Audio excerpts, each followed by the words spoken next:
धाराशिवच्या भूमपरांडा तालुक्यात 2 दिवसांपासून पाऊस सुरूच आहे। भूमपरांडा तालुक्यातील ग्रामीण भागात नदी नाल्यांना पूर आलाय। भूमपरांडा तालुक्यातील जनजीवन विस्कळीत झालंय।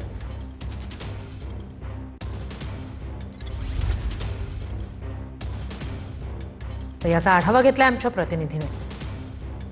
धाराशिव जिल्ह्यातील भूमपरांडा या दोन्ही तालुक्यामध्ये पाऊस कालपासून बंद झालेला नाहीये। आपण आता पाहू शकतो आंबी भूम तालुक्यातील आंबी या गावामध्ये आपण आता आहोत।